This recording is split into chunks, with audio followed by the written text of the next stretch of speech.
Budgeting is how I was able to pay off over $150,000 in student loan debt in just over a year.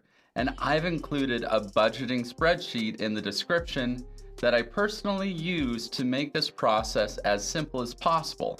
Now, when we first start adulting and building a budget for the first time, it can be a bit overwhelming.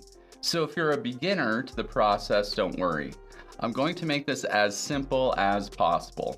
We all may know some budgeting gangsters like Warren Buffett, along with some previous money mistakers like Mike Tyson, gifting police officers Lambos and burning through hundreds of millions of dollars, possibly resulting in being resigned to a sewer-level apartment with turtles as roommates. So let's dive into setting up your budget, and let's start by taking a look at my spreadsheet. Now, I don't care if you're a millionaire or you're working your first minimum wage job. This is always an evolving journey for everyone, and being smart about where your money goes doesn't mean you can't enjoy it. I actually think it's the opposite. Smart planning can actually mean you get the maximum enjoyment out of the money you earn. So if it's your dream to build the world's largest Harry Potter universe out of Legos, who am I to stand in your way? Now, if you're anything like me, you have at least a couple months out of the year where you ask yourself, wait a minute, how much did I spend this month? And even as I've made more and more money, I've gotten even better at where I spend my money over the years. So I'll walk you through my spreadsheet to see how I organize my personal expenses. It was through mapping out my spending that I was able to pay off massive debt very fast. Now remember, to use that spreadsheet outline I used to map out monthly expenses because we're going to be going over it. It's just a simple Google Doc, so you're welcome to copy and paste it into your own spreadsheet file and edit it as you need to. Now, I built this outline for you guys so you can customize each part of it as necessary with your own expenses. I tried to include as many categories and common expenses as I could think of. And what this allows you to do is to map out which of your expenses can both be totally eliminated or reduced to help pay off other debts. Let's start by talking about the savings and investment portion of your budgeting plan. Now, even though I save a good amount of my money and I make well over what I need to survive on a monthly basis, I still consider myself a very frugal person. It doesn't take many experiences in your life where you're wondering how you're going to pay your student loans or other debts, and the mentality of frugality sticks with you. For me, no matter how much money I end up making, I live in a very similar lifestyle. Warren Buffett even made it clear that his lifestyle really isn't that much different from ours. In fact, he keeps a breakfast budget below $3.17 a day, to give you an idea. I think it's telling about what our motivation for making money should be. And this is really how I see it. I care about making more money so I never have to worry about money. I want to simply log into my credit card account and make the payment each month without ever having to worry about if there's enough money in my bank account to cover it. I care about that and being able to spend the maximum amount of time with my family as possible. And I'm not just saying that. I'm pretty emotionally needy when it comes to getting hugs from my daughters. Now, there is one way to guarantee that your financial goals don't happen, and that's to spend every penny you earn. And that's the first lesson we will talk about today. Now, I'm not saying that you can't increase your standard of living as you start to make more money, but that standard needs to be relative to your income. If you're making $2 million a year, you don't have to be living in a one-bedroom apartment in a bad part of town, but you also probably shouldn't be buying bottle service running you over $100,000 in Las Vegas. Now, the amount you save should depend largely on the amount you earn, so I'll be going over my own perspective on this based upon income level. My savings and investment levels don't require a calculator. They're pretty simple. Everyone should try and save a minimum of 5% of their income and invest another 5% of their income after taxes. At the end of the year, you should have a month's worth of salary saved and invested. And I do think this is possible for almost anyone. Even if you work an hourly wage, one extra day a month of working overtime that pays time and a half will get you close to that 10% you're wanting to save and invest. Just saving and investing 10% a month won't set you on the path to be the Wolf of Wall Street, but it's a good start to financial freedom later in life. Now, when should someone start saving and investing more than 10%? Well, I'm sure you've heard of these studies where peak emotional well-being can be reached at making around $75,000 a year. These studies were obviously done well before the massive inflation we've experienced in the last couple of years.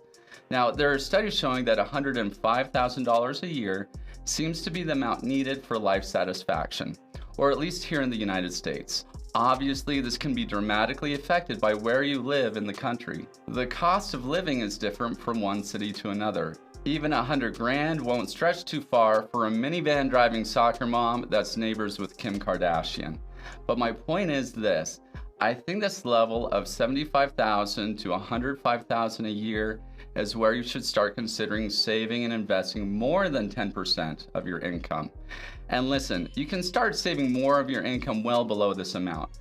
It just depends on your personal situation. If someone is single and they don't have any friends, then they can probably save on that restaurant budget. But the level of lifestyle around $100,000 a year, I think is plenty. If you look at Warren Buffett, his day-to-day lifestyle is not well beyond this number. And for myself, this is where I roughly try to keep my expenses. Now, let's say you're saving and investing. Let's talk about what to do with this money. I do think it's good to have at least a few months worth of savings that cover your expenses, but it's okay if a large portion of this is in an investment account and not just tucked away into a savings account. In fact, anything beyond that 1 month's worth of salary I talked about, I'd consider putting into an investment account, and in particular some broad index funds like QQQM. Just keep in mind to not hire Johnny Depp's money manager, or you might find yourself slamming kitchen cabinets. The big thing to remember is that if you put this portion of money away into savings or an investment account automatically, before you start paying for your expenses, you're much more likely to stay within a smaller day-to-day budget. So now that we've talked a bit about saving, let's talk a bit about managing expenses. I try to organize the spreadsheet expenses into categories by level of importance, and that starts with housing. Housing is usually one of our largest expenses, but there are always hacks to this. From taking on roommates to renting a room out on Airbnb, you might just be able to reduce this expense dramatically while creating your own Perfect Strangers spin-off series. Spider-Man lived with his aunt, and even Bruce Wayne had a roommate, so you're in good company. And this is one of the ways I was able to pay off my student loans so quick. You gotta think of a way to house hack if you're trying to get out of major debt. Now, food is the next category I put down, and you'll notice I created 4 categories. And that's because this one is really easy to cheat on if you're not actually counting all the coffee stops and convenience store snacks you're grabbing. Those small purchases can really add up if you're doing them daily. One of the things I recommend is having at least some foods that are quick to prepare in the house. It will help curb the decision to eat out all the time. My wife is a Filipina, so we will buy big bags of frozen lumpia from Costco so we can easily replace a meal if we don't feel like cooking. Same goes with meal prep. Most of us are not Guy Fieri, but it doesn't mean we can't put some effort into making a big pot of something a couple times a week. The next category I put was health. If you have a job that provides health insurance, you're usually going to want to get it, especially if you have a family. Now, some of you might be young and single, so health insurance isn't as critical. And if you're self-employed, health insurance can be a bit pricey. One way to save big on this is to go to a foreign country for medical care. Yes, Mexico does have quality medical care, along with a long list of other countries where it's just flat out less expensive. So if you're needing an appendix taken out or any other common procedure, it's something to consider. Now, owning a car is more expensive than people think. Car insurance can be as much as half your monthly car payment, not to mention the price of gas and maintenance. Just make sure to average in those car expenses that only need to be done once or twice a year. That way you're being realistic about the cost of car ownership. Internet and phone are pretty straightforward. Now, let's talk about different types of debt. Debt isn't always bad depending on what it's used for. If you take on student loans so you can have a specific career that can only be done after earning certain academic diplomas, then it might be worth it. But that career better pay you a ton of money. There's a huge opportunity cost when you're paying tens of thousands a year with no work experience versus making tens of thousands a year and gaining work experience. That being said, you need to evaluate your interest rates of your different debt and compare it to inflation. As an example, if inflation is over 5% a year and your student loans have an interest rate of 3% a year, then you'll actually be saving money by paying off the minimum. Now, if you have credit card debt, that usually will have the highest interest rate, and you'll want to focus on getting rid of that first. Now, one of the biggest wastes of money is unused subscriptions. This tends to be a huge issue for most people, myself included. In fact, I review my subscriptions at least 3 times a year to see what I'm paying for that I'm not using. One of the things that I've become expert at is signing up to subscription services and then canceling them when I'm not using them. Consider this. These streaming services like Netflix and Disney Plus only put out so many new shows or movies you'd be interested in each month.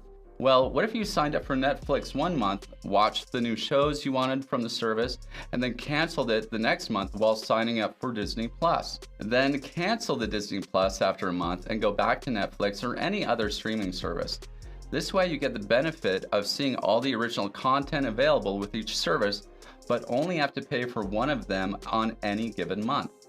Most of these subscription services are on a month-to-month basis, so this is totally doable. You could also consider account swaps with friends. Now, swapping accounts may be against some of their terms of service, so keep that in mind. But I'll say this, if you can cut down on the cost of these subscriptions, you can save a ton of money. I do try to put all of my subscriptions on a single credit card or bank account. This way it's easy for me to review what money is automatically being withdrawn from my card. Now, I know I put in a section titled Additional Fees.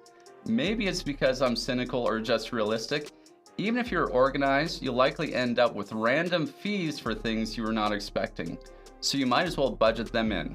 Just remember not to lose sleep over these. Now, we discussed budgeting all your necessary expenses, but one of the big reasons we budget is so we can set financial goals. If you want to save up for that life-size Hello Kitty plush, you can do it without feeling guilty. And of course, you're going to need a small slush fund. These are those random purchases that you know happen but don't really fall into a category. I do a lot of videos on budgeting and finance, so make sure to watch this next video, and you guys have a great day.